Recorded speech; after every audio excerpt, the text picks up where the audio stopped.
નમસ્કાર વિદ્યાર્થી મિત્રો, MS પાવર જીકે પ્લેટફોર્મ પર આપનું હાર્દિક સ્વાગત છે। વિદ્યાર્થી મિત્રો, બંધારણના મોસ્ટ MP પ્રશ્નો જે વારંવાર પરીક્ષામાં પૂછાવાની શક્યતા રહે છે તેવા પ્રશ્નો આપણે આજે જોવાના છીએ, જેનો ભાગ 10 જોવાના છીએ। તો 1 થી 9 ભાગ ના જોયા હોય તો ડિસ્ક્રિપ્શનમાં લિંક આપેલી છે, જે જોઈ લેજો, જેથી કરી બંધારણના કોઈ પણ પ્રશ્નમાં તમને સમસ્યા રહે નહીં। તો જોઈએ આજના પ્રશ્નો। કેબિનેટ મંત્રીમંડળમાં કોણ હાજરી આપી શકે છે?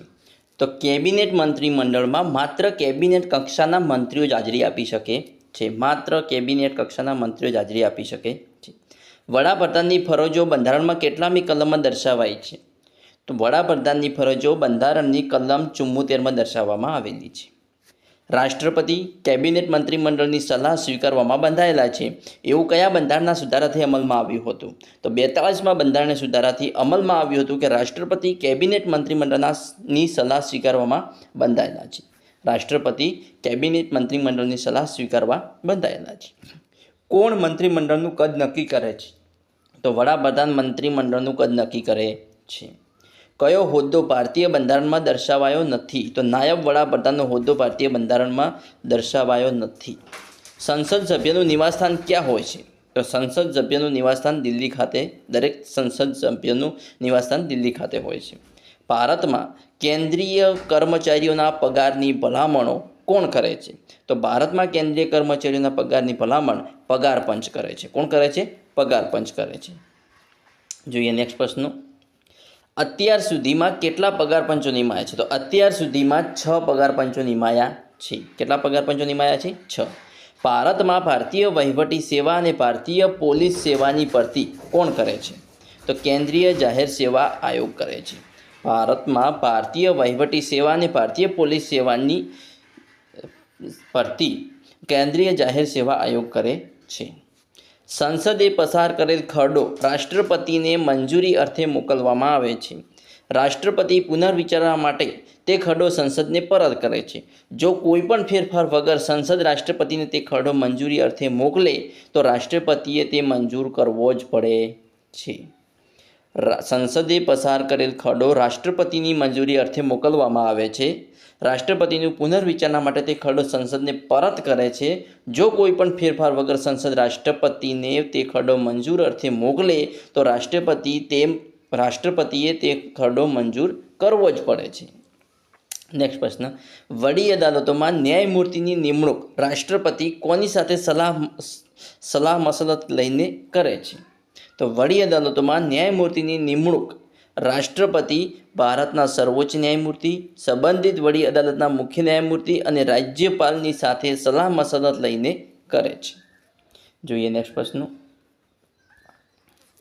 ભારતમાં સંસદીય પ્રણાલીવાળી લોકશાહી છે એવું શાના પરથી કહી શકાય? તો મંત્રીમંડળ ધારાસભાને જવાબદાર છે, તેના પરથી કહી શકાય કે ભારતમાં સંસદીય પ્રણાલીવાળી લોકશાહી છે। સંસદ ક્યારે રાજ્ય યાદીના વિષયો પર નિયમો ઘડી શકે છે? તો જો રાજ્યસભા 2/3 બહુમતીથી ખરડો પસાર કરે ત્યારે સંસદ રાજ્ય યાદીના વિષયો પર નિયમો ઘડી શકે છે। ભારતીય સિવિલ સેવાની નવી પરીક્ષા પદ્ધતિ કઈ સાલથી શરૂ થઈ છે? તો ભારતીય સિવિલ સેવાની નવી પરીક્ષા પદ્ધતિ 1979 સાલથી શરૂ થઈ છે। ભારતના બંધારણમાં ઉપરાષ્ટ્રપતિ પદનો વિચાર કયા બંધારણમાંથી લીધો છે? તો યુએસના બંધારણમાંથી ઉપરાષ્ટ્રપતિ પદનો વિચાર લીધેલો છે। કેન્દ્રીય જાહેર સેવા આયોગની સ્થાપના કઈ સાલમાં થઈ? તો કેન્દ્રીય જાહેર સેવા આયોગની સ્થાપના 1926માં થઈ હતી। કેન્દ્રીય જાહેર સેવા આયોગની સ્થાપના 1926માં થઈ હતી। જોઈએ નેક્સ્ટ પ્રશ્ન। કેન્દ્રીય જાહેર સેવા આયોગની સ્થાપના 1926માં થઈ હતી। રાષ્ટ્રપતિ પર મહાભિયોગ ચલાવવાની પ્રક્રિયાની પદ્ધતિ કયા દેશના બંધારણમાંથી લીધેલ છે? રાષ્ટ્રપતિ પર મહાભિયોગ એ પણ યુએસના બંધારણમાંથી લેવામાં આવેલી પ્રક્રિયા છે। લોકસભામાં વાર્ષિક બજેટ કોણ રજૂ કરે છે? તો લોકસભામાં વાર્ષિક બજેટ નાણામંત્રી રજૂ કરે છે। કોણ રજૂ કરે છે? નાણામંત્રી। કેન્દ્રીય જાહેર સેવા આયોગના અધ્યક્ષ અથવા સભ્યને કોણ દૂર કરી શકે છે? તો કેન્દ્રીય જાહેર સેવા આયોગના અધ્યક્ષ અથવા સભ્યને રાષ્ટ્રપતિ દૂર કરી શકે છે। સંયુક્ત રાષ્ટ્ર સંસ્થાનું ખતપત્ર ક્યારે તૈયાર થયું હતું? તો સંયુક્ત રાષ્ટ્ર સંસ્થાનું ખતપત્ર એપ્રિલ 1945માં તૈયાર થયું હતું. રાજ્યસભાનું સૌપ્રથમ ગઠન કયા વર્ષમાં થયું હતું? તો રાજ્યસભાનું સૌપ્રથમ ગઠન એટલે કે સ્થાપના 1952માં થઈ હતી. કેન્દ્રીય જાહેર સેવા આયોગ વાર્ષિક અહેવાલ કોને રજૂ કરે છે? તો કેન્દ્રીય જાહેર સેવા આયોગ રાષ્ટ્રીય અહેવાલ રાષ્ટ્રપતિને રજૂ કરે છે. નેક્સ્ટ પ્રશ્ન, લાલ બહાદુર શાસ્ત્રી વહીવટી અકાદમી ક્યાં આવેલી છે? તો લાલ બહાદુર શાસ્ત્રી વહીવટી અકાદમી મસૂરી ખાતે આવેલી છે. કેન્દ્રીય જાહેર સેવા આયોગના કાર્યો કોણ વધારી શકે છે? તો કેન્દ્રીય જાહેર સેવા આયોગના કાર્યો સંસદ વધારી શકે છે. કોણ વધારી શકે છે? સંસદ વધારી શકે છે. કેન્દ્રીય જાહેર સેવા આયોગના કાર્યો સંસદ વધારી શકે છે. Indian institute of public administration સંસ્થા ક્યાં આવેલી છે? તો Indian institute of public administration સંસ્થા દિલ્હી ખાતે આવેલી છે. IAS અધિકારીઓને તાલીમ ક્યાં આપવામાં આવે છે? તો IAS અધિકારીઓની તાલીમ લાલ બહાદુર શાસ્ત્રી વહીવટી અકાદમી મસૂરી ખાતે આપવામાં આવે છે. ભારતમાં સૌપ્રથમ સિવિલ સર્વિસ કમિશનની સ્થાપના કઈ સાલમાં થઈ હતી? તો ભારતમાં સૌપ્રથમ સિવિલ સર્વિસ કમિશનની સ્થાપના 1926માં થઈ હતી. નેક્સ્ટ, રાજ્યસભાની એક બેઠકથી બીજી બેઠક વચ્ચેનો ગાળો કેટલા માસ કરતાં વધારે હોવો જોઈએ નહીં? તો રાજ્યસભાની એક બેઠકથી બીજી બેઠક વચ્ચેનો ગાળો 6 માસથી વધારે હોવો જોઈએ નહીં. બંધારણની 10મી અનુસૂચિ નીચેનામાંથી શેની સાથે સંબંધ ધરાવે છે? તો 10મી અનુસૂચિ પક્ષાંતર વિરોધી અધિનિયમ સાથે સંબંધ ધરાવે છે. જોઈએ નેક્સ્ટ પ્રશ્ન, લોકસભાના વિરોધ પક્ષના નેતાને કોની સમકક્ષ ગણવામાં આવે છે? તો લોકસભાના વિરોધ પક્ષના નેતાને કેબિનેટ મંત્રીની સમકક્ષ ગણવામાં આવે છે. રાષ્ટ્રપતિની ચૂંટણીમાં ચૂંટણી મતદાર મંડળની પદ્ધતિનો વિચાર કયા દેશના બંધારણમાંથી લીધેલો છે? તો રાષ્ટ્રપતિની ચૂંટણીમાં ચૂંટણી મતદાર મંડળની પદ્ધતિનો વિચાર આયર્લેન્ડના બંધારણમાંથી લીધેલો છે.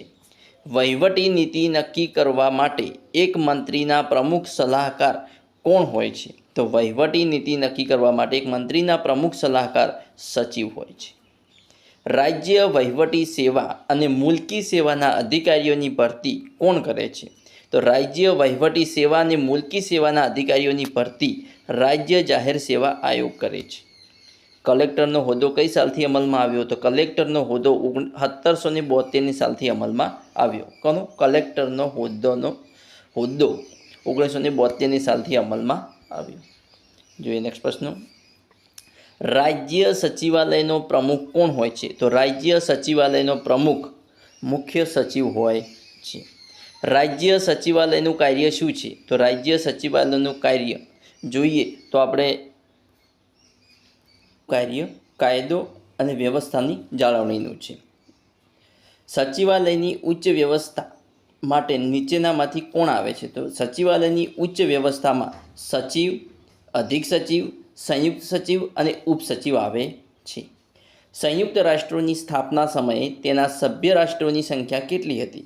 તો સંયુક્ત રાષ્ટ્રોની સ્થાપના સમયે તેના સભ્ય રાષ્ટ્રોની સંખ્યા 51 હતી. જિલ્લાનો મુખ્ય વહીવટી અધિકારી કોણ હોય છે? તો જિલ્લાનો મુખ્ય વહીવટી અધિકારી કલેક્ટર હોય છે. કલેક્ટરને જિલ્લાના વહીવટ સંબંધી રિપોર્ટ કોને આપવાનો હોય છે? તો કલેક્ટરે જિલ્લાના વહીવટ સંબંધી રિપોર્ટ રાજ્ય સરકારને આપવાનો હોય છે. જિલ્લામાં કાયદો વ્યવસ્થા જાળવવાનું કાર્ય કોણ કરે છે? તો જિલ્લામાં કાયદો વ્યવસ્થા જાળવવાનું કાર્ય કલેક્ટર કરે છે. કોણ કરે છે? કલેક્ટર કરે છે. જોઈએ નેક્સ્ટ પ્રશ્ન, હોદ્દાની રૂએ જિલ્લા મેજિસ્ટ્રેટ કોણ બને છે? તો હોદ્દાની રૂએ જિલ્લા મેજિસ્ટ્રેટ કલેક્ટર બને છે. કોણ બને છે? કલેક્ટર. કઈ વ્યક્તિ તાલુકા મેજિસ્ટ્રેટ હોય છે? તો મામલતદાર એ તાલુકા મેજિસ્ટ્રેટ હોય છે. જિલ્લામાં આવતી લોકસભા કે રાજ્યસભાની ચૂંટણીનું સંચાલન કોના હાથમાં હોય છે? તો જિલ્લામાં આવતી લોકસભા કે રાજ્યસભાની ચૂંટણીનું સંચાલન જિલ્લા ચૂંટણી અધિકારીના હાથમાં હોય છે. જિલ્લા આયોજન મંડળના અધ્યક્ષ કોણ હોય છે? તો જિલ્લા આયોજન મંડળના અધ્યક્ષ કલેક્ટર હોય છે. જિલ્લા આયોજન મંડળના અધ્યક્ષ કોણ હોય છે? કલેક્ટર હોય છે. રાજ્ય પોલીસ વડાને શું કહેવામાં આવે છે? તો પોલીસ મહાનિદેશક. રાજ્ય પોલીસ વડાને શું કહેવામાં આવે છે? તો પોલીસ મહાનિદેશક. જિલ્લામાં શિક્ષણ વ્યવસ્થા કોણ સંભાળે છે? તો જિલ્લામાં શિક્ષણ વ્યવસ્થા જિલ્લા પંચાયત સંભાળે છે. અને યુનિવર્સિટીની કુલપતિની નિમણૂક કોણ કરે છે? યુનિવર્સિટીના કુલપતિની નિમણૂક રાજ્યપાલ કરે છે. યુનિવર્સિટીના કુલપતિની નિમણૂક રાજ્યપાલ કરે છે.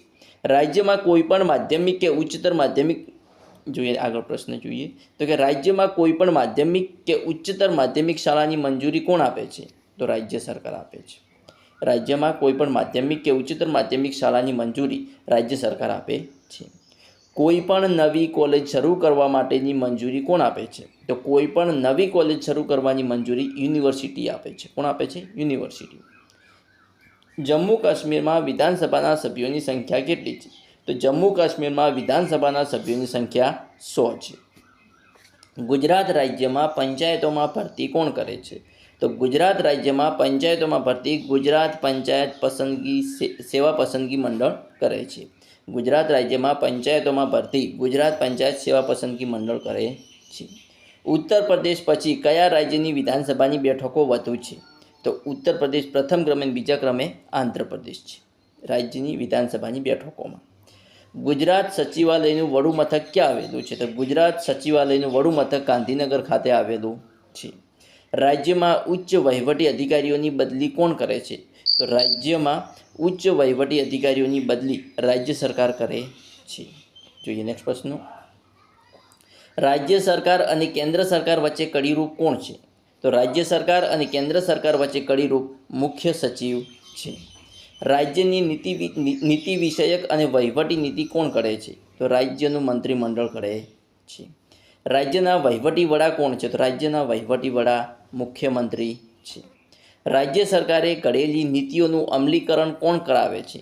તો રાજ્ય સરકારે ઘડેલી નીતિઓનું અમલીકરણ સચિવાલય કરાવે છે. ઉપરાષ્ટ્રપતિ પર મહાભિયોગ દ્વારા હટાવવા માટેનો પ્રસ્તાવ સૌપ્રથમ ક્યાં રજૂ કરવામાં આવે છે? તો ઉપરાષ્ટ્રપતિ પર મહાભિયોગ દ્વારા હટાવવા માટેનો પ્રસ્તાવ સૌપ્રથમ રાજ્યસભામાં રજૂ કરવામાં આવે છે. Comptroller and auditor general of ઇન્ડિયાનું કોનું ઓડિટ કરતા નથી? તો કોમ્પ્ટ્રોલર અને ઓડિટર જનરલ ઓફ ઇન્ડિયા કોનું ઓડિટ કરતા નથી? તો નગરપાલિકાની સંસ્થાઓનું ઓડિટ કરતા નથી. જોઈએ નેક્સ્ટ પ્રશ્ન. કેન્દ્ર સરકારને કોણ રાજ્ય સરકારને નાણાકીય મદદ કેન્દ્ર સરકાર અને રાજ્ય સરકારને નાણાકીય મદદ કરવાની ભલામણ કરે છે? તો કોમ્પ્ટ્રોલર and auditor general of India અને નાણાં પંચ આ બંને કેન્દ્ર સરકાર અને રાજ્ય સરકારને નાણાકીય મદદ કરવાની ભલામણ કરે છે. રાષ્ટ્રપતિના રાજીનામાની જાણ ઉપરાષ્ટ્રપતિ કોને આપે છે? તો રાષ્ટ્રપતિના રાજીનામાની જાણ ઉપરાષ્ટ્રપતિ લોકસભાના સ્પીકરને આપે છે. આવકવેરા વિભાગ કયા ખાતા નીચે કામ કરે છે? તો આવકવેરા વિભાગ નાણાં ખાતા નીચે કામ કરે છે. ભારત સરકારના નાણાકીય સંચાલનમાં દેખરેખના કાર્યો કોણ કરે છે? તો ભારત સરકારના નાણાકીય સંચાલનમાં દેખરેખના કાર્યો કોમ્પ્ટ્રોલર અને ઓડિટર જનરલ ઓફ ઇન્ડિયા અને જાહેર હિસાબ સમિતિ કરે છે. ભારતના જાહેર વહીવટમાં સંસદનો વધારે પડતો હસ્તક્ષેપ છે. આ નિષ્કર્મ કઈ સમિતિનું છે? તો ભારતના જાહેર વહીવટમાં સંસદનો વધારે પડતો હસ્તક્ષેપ છે. આ નિષ્કર્મ એપલબી રિપોર્ટ સમિતિનો છે. વિદ્યાર્થી મિત્રો, આવા નેક્સ્ટ પ્રશ્નો જોવા અમારી ચેનલને સબસ્ક્રાઈબ કરવાનું અને તમારા મિત્રો સાથે લિંક શેર કરવાનું ના ભૂલતા. Thanks for watching my video.